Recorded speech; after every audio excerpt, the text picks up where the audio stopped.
فأنا ناصح لإخواني بالصدع بالحق تبيض وجوههم. السكوت في مسألة الحزبية يضرها، فاصدع بما تؤمر وأعرض عن المشركين.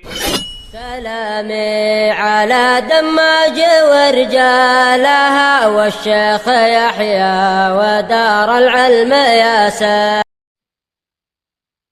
بسم الله الرحمن الرحيم.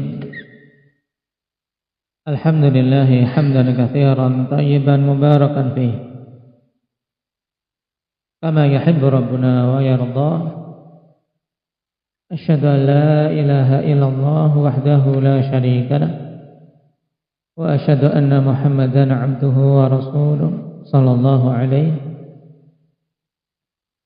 وعلى آله وأصحابه أجمعين. أما بعد. Kita masuk pada pelajaran baru, yaitu Ad-Darsul Hadi Asyar, pelajaran yang ke-11, Mubtilatus Salah, pembatal-pembatal salat. Setelah seorang mempelajari syarat, rukun, kewajiban-kewajiban dan sunnah-sunnah salat, butuh untuk mempelajari pembatal-pembatal salat agar dia jauhi sehingga salatnya tidak batal. Mubtilatus salah wahiyya tamaniyah, pembatal-pembatal salat, dan itu jumlahnya ada 8. Disebutkan oleh Syekh bin Baz di sini, al-awwal al-kalamul amdu ma'a dzikri wal ilmi, bicara dengan sengaja bersamaan dengan kondisi dia ingat dan mengetahui. Maksudnya ingat, dia ingat sedang sholat, dan tahu, maksudnya tahu di sholat itu tidak boleh ngomong. Kalau seorang bicara dengan sengaja seperti itu, dia ingat dalam sholat. Karena terkadang seorang mungkin tidak ingat sedang sholat, lagi melamun, ada yang manggil-manggil dia, langsung dia jawab iya. Kaget. Atau sedang melamun, ada orang alhamdulillah, langsung dia otomatis mengatakan yarhamukallah. Ini tanpa sengaja, tidak ingat kalau sedang sholat. Wal ilmi, dan dia tahu memang bicara sengaja itu dilarang, maka batal sholatnya. Amman nasi wal jahilu fala tabtulu salatuhu bidzalik. Adapun seorang yang lupa dan seorang yang tidak tahu, maka salatnya tidak sah dengan sebab bicara. Yang kedua, ad-dhahik, tertawa. Bedakan antara tertawa dan tersenyum, nanti ada pembahasannya. Yang ketiga, al-aqlu. Apa itu al-aqlu? Inda dzikri, makan. Yang keempat, asyurbu. Apa itu? Takib, minum. Yang kelima, inkishaful aurah. Apa maksudnya ini? Inda arif, tersingkapnya aurat. Yang keenam, al-inhiraful katsir an jihatil qiblah. Apa maksudnya, Muhammad Aceh?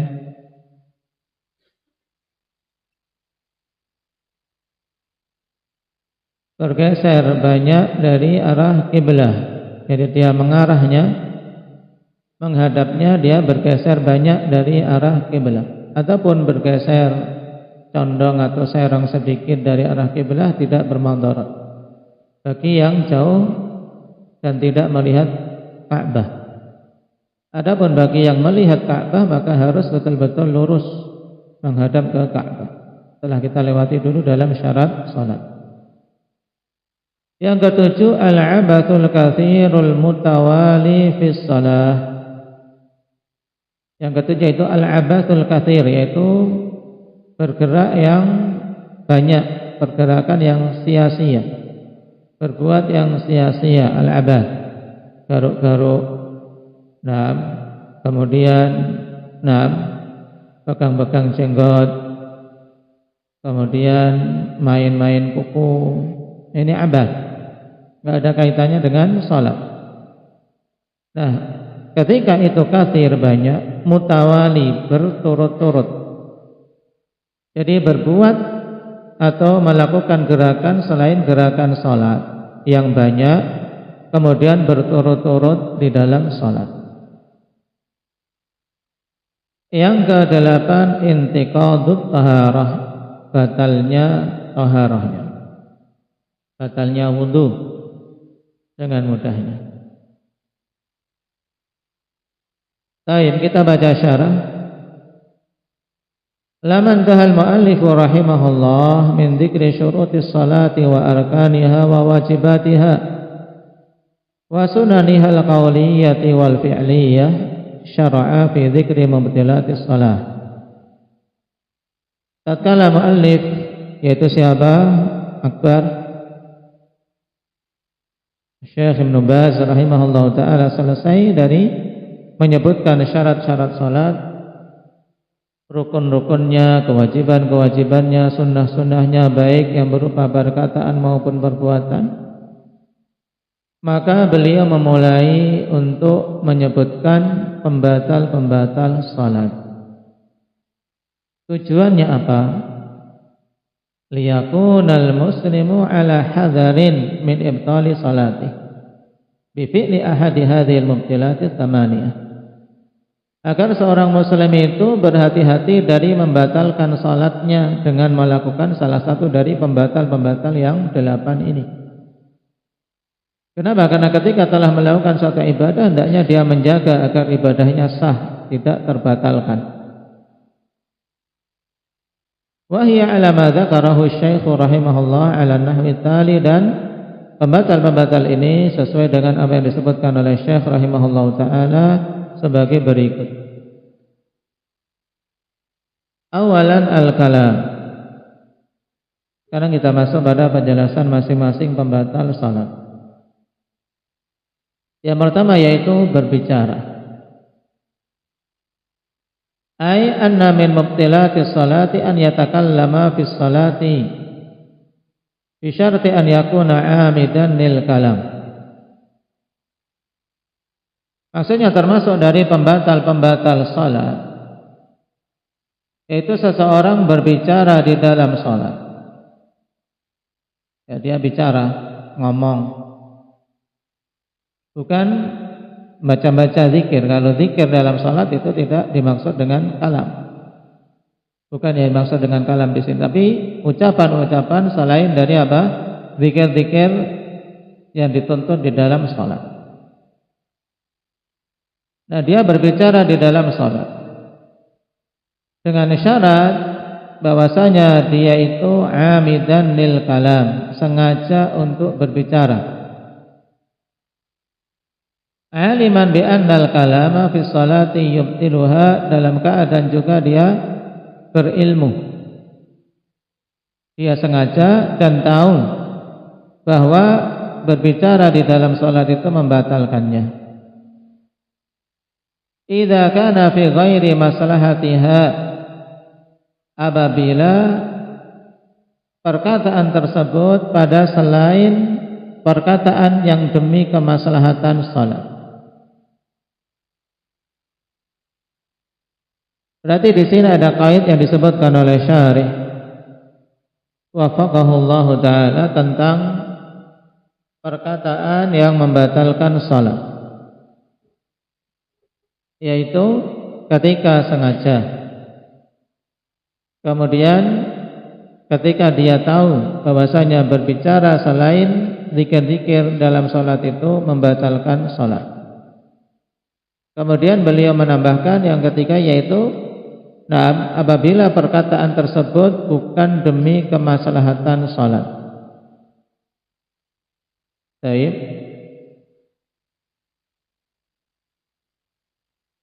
Apa alasan ditambahkannya kait yang ketiga? Yaitu jika perkataan demi kemaslahatan salat.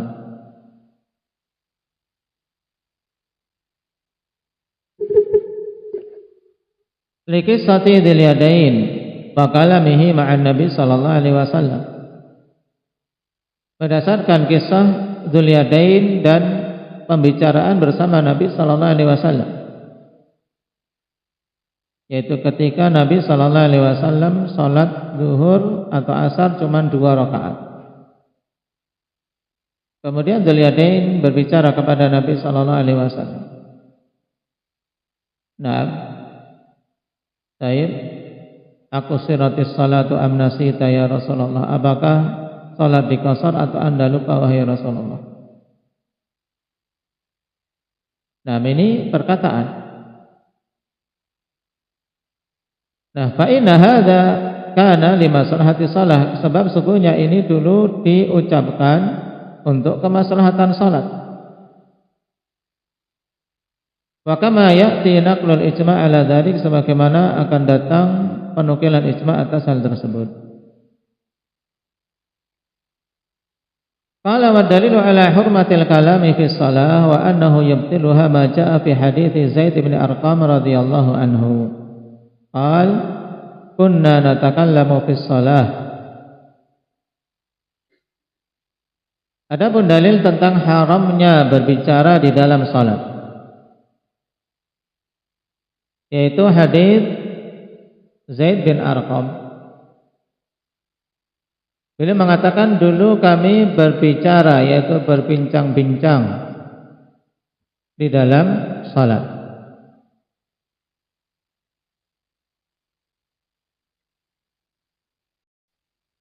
Yukallimu ar-rajulu minna sahibah wa huwa ila jambihi fi shalah.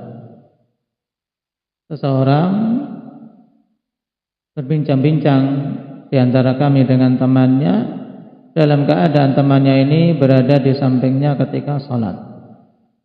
Ini dulu awal-awal. Di awal-awal pensyariatan salat, ikhwanifillah, masih apa? Salat itu ada yang bicara-bicara. Nah, seorang salat, kemudian sampingnya ada temannya, kemudian dia bincang-bincang, mungkin tanya kabarnya bagaimana dan seterusnya. Ini dulu. Nah, hatta nazala qauluhu ta'ala wa qumu lillahi qanitin fa umirna bisukuti wa nuhina 'anil kalam. Ini syahidnya. Sampai turun perkataan Allah Subhanahu wa taala di dalam Al-Qur'an, wa qumu lillahi qanitin. Berdirilah kalian semua semata-mata untuk Allah Subhanahu wa taala dalam keadaan khusyuk.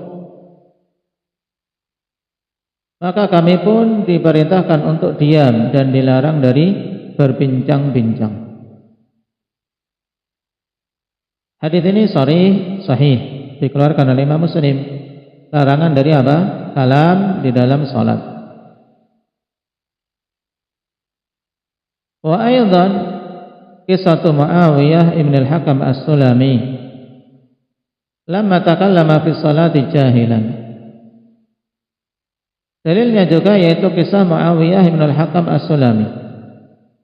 Dan Muawiyah, ikhwan, kalau disebutkan secara mutlak dalam hadits an Muawiyah radhiyallahu anhu, maksudnya Muawiyah Ibnu Abi Sufyan.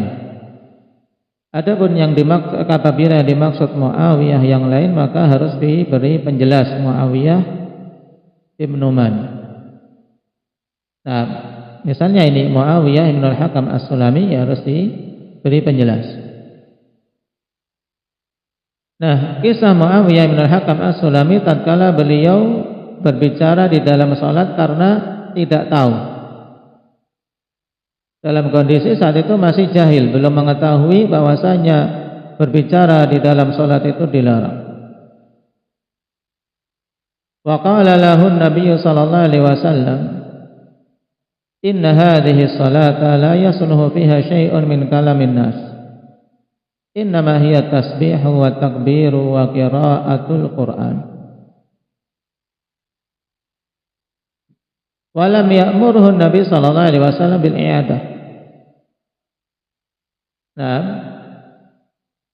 dan Nabi sallallahu alaihi wasallam setelah selesai salat baru mengajari Muawiyah bin al-Hakam, karena kisahnya, nah, kisah Muawiyah bin al-Hakam ini bagaimana? Yaitu dia sedang salat bersama Nabi sallallahu alaihi wasallam. Kemudian ada seorang jamaah yang bersih. Nah, dan yang bersin ini mengucapkan alhamdulillah. Ini zikir, tidak mengapa, tidak membatalkan salat. Tapi kemudian Muawiyah bin al-Hakam menjawabnya secara otomatis, yarhamukallah.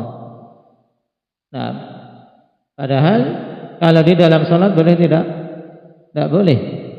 Nah, ketika dia bersin, nah, kemudian yang bersin ini misalnya sampai pada bacaan alhamdulillah pas, kemudian dia keraskan alhamdulillah, alhamdulillahirabbil alamin. Nah, dan ternyata yang sampingnya dengar membaca yarhamukallah. Ini tidak boleh. Kenapa? Karena pada yarhamukallah ini ada khitab, pembicaraan kepada orang. Beda dengan mengucapkan alhamdulillah, ini zikir. Makanya para sahabat yang lain kemudian apa? Nah, mengingkarinya, tapi nah, dengan apa? Dengan pandangan. Ya, dipandang saja. Menunjukkan apa? Nah, kamu salah, tidak perlu mengucapkan seperti itu. Makanya ketika dipandang dengan pandangan pengingkaran, Muawiyah ibn al-Hakam mengatakan, wa tuqla ummiyah malakum tangduruna ilayya. Tambah lagi ngomong, tinggal, kenapa kalian melototi aku? Kenapa kalian melihat ke arahku? Baik. Kemudian didiamkan lagi dengan isyarat, ya, gitu. Nah, dengan isyarat sebagiannya. Baru setelah selesai salat, Nabi sallallahu alaihi wasallam mengajari. Nah, diajari dengan kalimat yang hikmah ini, inna hadhihi shalah la yasluhu fiha syai'un min kalamin nas. Sungguhnya salat ini tidak boleh padanya sedikit pun dari perkataan-perkataan manusia satu sama lain. Innama hiya tasbih wa takbir wa qiraatul Qur'an. Hanyalah salat itu hakikatnya bacaan tasbih, takbir dan qiraatul Qur'an. Maka tidak keluar zikir-zikir salat dari hal ini, akhwan. Tasbih, takbir, qiraatul Qur'an. Baik. Dan Nabi sallallahu alaihi wasallam tidak memerintahkan kepada Muawiyah untuk mengulangi salatnya. Kenapa? Karena beliau saat itu melakukan hal tersebut dalam kondisi belum tahu. Nah, ini dalil untuk dua perkara sekaligus. Yang pertama, bahwasanya pembicaraan di dalam salat hukumnya apa? Jabir, dilarang. Berbicara di dalam salat hukumnya dilarang. Dan konsekuensi dari melanggar larangan batalnya salat. Kemudian perkara kedua yang diambil dari hadits Muawiyah bin al-Hakam ini apa? Bahwasanya kalau seorang jahil dari hukum, ya, tidak tahu hukum, dilarangnya berbicara di dalam salat, nah, maka tidak batal salatnya. Qala Ibnu al-Munzir rahimahullahu ta'ala wa ajma'u ala anna man takallama fi salatihi 'amidan wa huwa la yuridu islaha syai'in min amriha anna salatahu fasidah. Ibnu al-Munzir mengatakan, dan para ulama berijma', ini yang terjadi ijma', akhwan, bahwasanya siapa saja yang berbicara di dalam salatnya dalam keadaan sengaja, dalam keadaan dia tidak menginginkan demi islah, demi memperbaiki sedikit pun dari perkara salat, maka salatnya batal. Ini terjadi ijma', sengaja, nah, dan tidak ada kaitannya dengan kemaslahatan salat, maka salatnya rusak. Baik.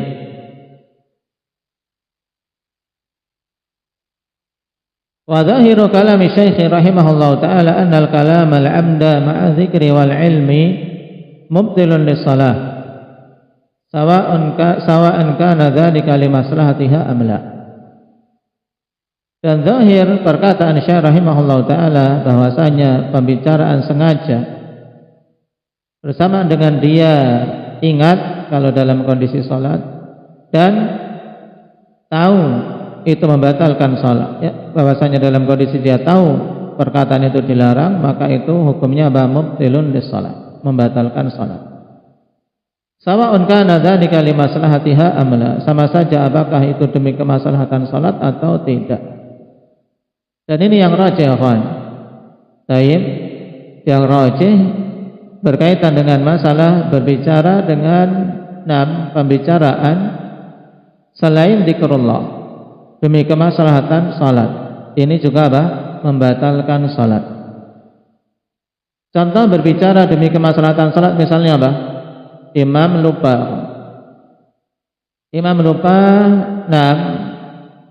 dia belum sujud yang kedua. Baik, misalnya pada rakaat kedua. Baik, belum sujud yang kedua, langsung dia duduk tahiyat awal. Ya, duduk tahiyat awal karena dia merasa sudah sujud dua, duduk tahiyat awal. At-tahiyatulillah. Yang lainnya mengatakan subhanallah. Nah, dikiranya rakaat pertama dia naik subhanallah, bingung dia, ini salahku apa? Duduk lagi. Nah, atau dia terus saja. Dalam kondisi ini kan masih kurang satu sujud. Harus imam balik ke posisi duduk antara dua sujud, ya kan? Tapi subhanallah dia nggak sadar apa ini salahnya. Maka kemudian seorang makmum mengatakan, "Mam, kurang sujud yang kedua." Nah, kurang sujud yang kedua. Ini demi kemaslahatan salat. Karena dia sudah posisi bingung sekali, ini apa ini? Nah, karena kalau dia teruskan berarti rakaat makmum semuanya juga tidak sah karena belum ada sujud yang kedua. Harusnya dia imam balik ke posisi duduk di antara dua sujud, kemudian baca rabbik pilih takbir, kemudian baca coba sujud, ya kan? Sujud. Nah, ini demi kemaslahatan salat dia berbicara. Karena sadar imamnya sudah bingung. Nah, yang rajih seperti ini, ikhwan, batal atau tidak yang makmum yang mengatakan tadi? Batal. Nah, batal karena dia berbicara dengan pembicaraan yang bukan zikir dalam salat. Baik. Makanya dalam mengingatkan salat pilihannya cuma tasbih atau tepuk tangan bagi wanita. Subhanallah, subhanallah itu karena zikrullah. Tapi kalau sampai mengatakan ya imam ijlis, ya imam usjud, imam sujud, nah, ini batal salatnya. Ini yang rajih.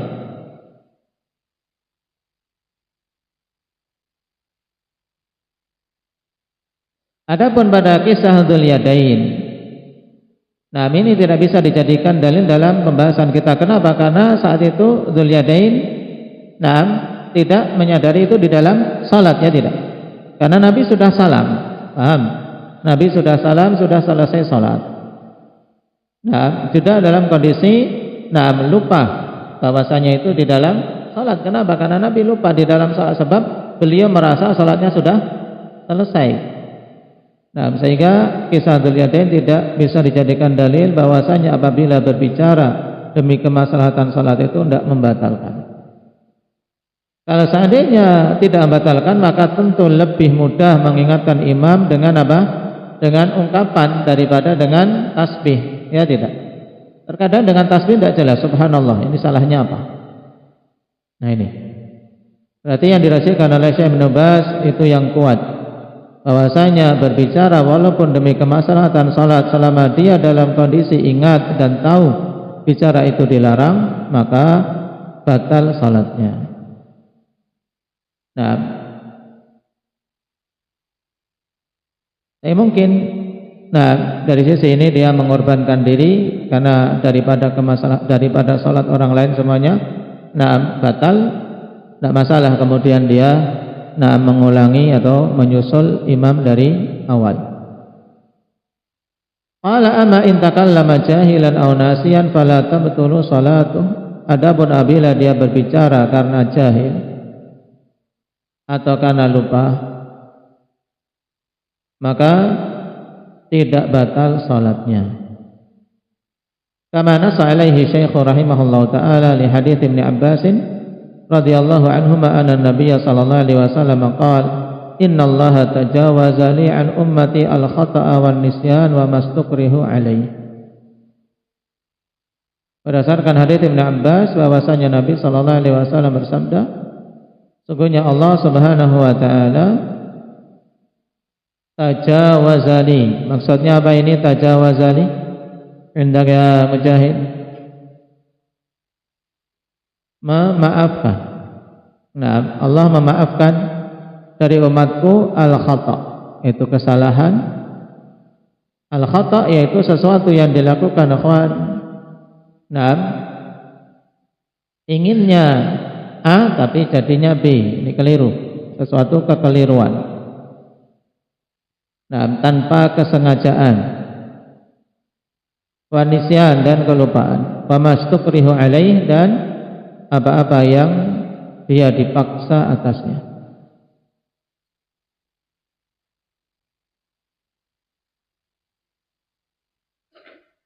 Dan hadis masyhur dikeluarkan oleh Al-Baihaqi di sini wa hasanahu Nawawi fil Arba'in. Dan dihasankan oleh Imam Nawawi rahimahullahu taala. Pada hadis ada kalam.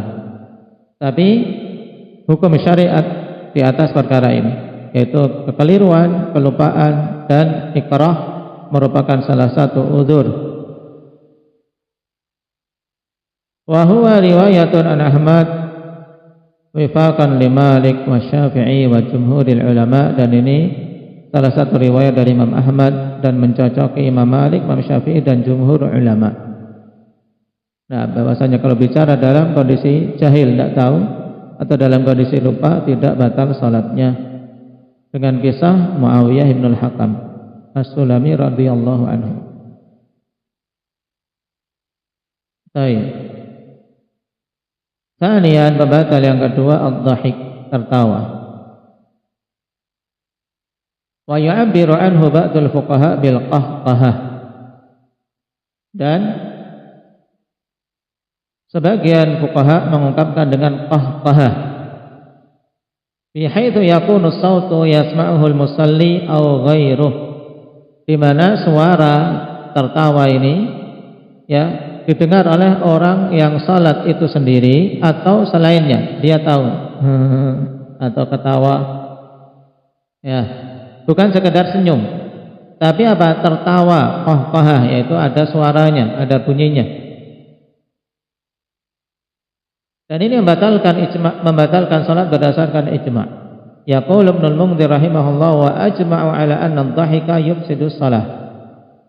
Para ulama berijma' bahwasanya tertawa, yaitu yang keluar suara, tertawa itu yang keluar suara, nah itu merusak salat, membatalkannya. Perhatikan catatan kaki.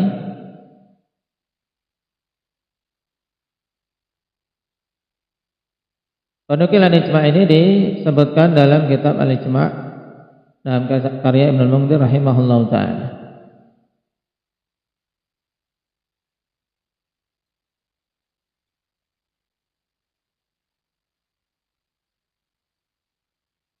Dan telah datang beberapa athar ikhwan dari beberapa sahabat yang menunjukkan tentang batalnya salat dengan sebab tertawa. Disebutkan oleh Imam Ibnu Syaibah rahimahullahu taala dalam musannaf beliau, di antaranya datang dari Jabir Ibnu Abdullah dan dari Abi Musa al-Asy'ari radhiyallahu anhum ajma'in.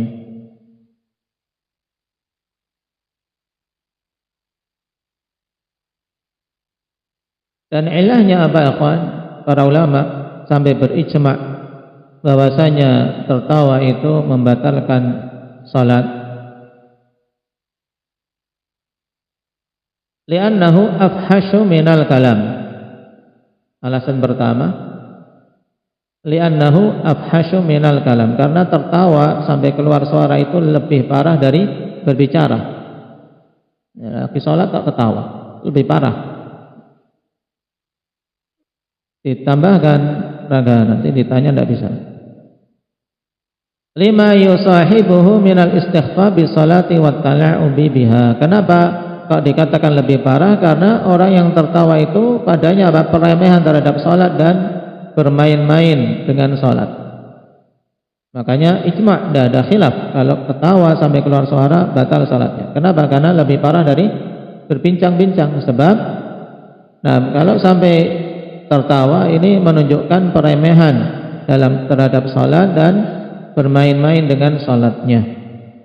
Padahal dia sedang menghadap Allah Subhanahu wa ta'ala.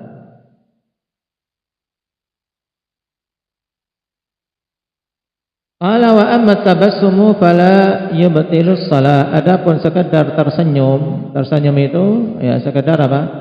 Meringis. Tidak apa? Keluar suara. Gimana tersenyum contohnya, Nabir?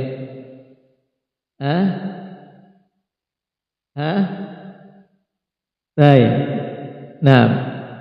Tersenyum. Baik itu sampai terbuka mulutnya atau tidak. Tersenyum tanpa buka mulut gimana, Dikri? Ya, kalau digambar cuman apa? Lengkung ke atas gini aja, ya kan? Baik. Atau terbuka mulut dalam artian kelihatan giginya, tabassum.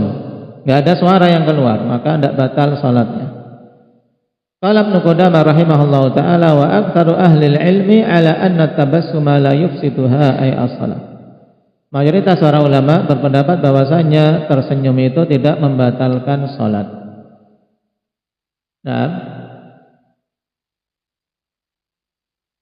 Cuma apabila tanpa ada uzur maka dibenci yang seperti ini, salat senyum-senyum. Kalau tidak ada uzur, tapi kalau ada uzur misalnya, sedang salat di depannya ada anak kecil, misalnya. Kalian lihat Ibrahim di depannya ngapain itu? Anak kecil di depan kalian, kemudian apa? Senyum sedikit. Senyum. Atau ada dengar suara temannya kentut. Dia sambil nahan, jangan sampai ketawa. Senyum saja. Batal enggak? Enggak batal. Tapi kalau sudah diempat ya gitu, ketawa jadinya, jadi batal. Ya, kalau sekedar senyum tidak batal. Tapi kalau tanpa uzur ini makruh. Diriwayatkan dari Jabir dengan sanad hasan dalam Musannaf Ibnu Abi Syaibah dan juga Musannaf Abdul Razzaq.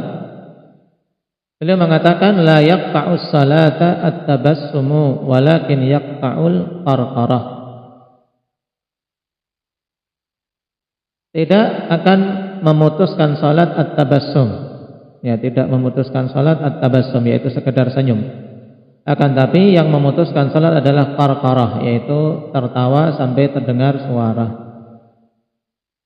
Baik. Jadi bedakan antara tertawa dan tersenyum. Dan dari kedua hal tadi yang dipuji di dalam syariat yang mana?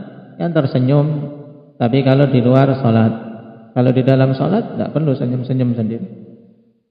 Kalau tidak ada uzur tidak boleh. Dilarang walaupun pelarangan yang sifatnya karahah. Barakallahu fiikum, naktafi bihadza walhamdulillah.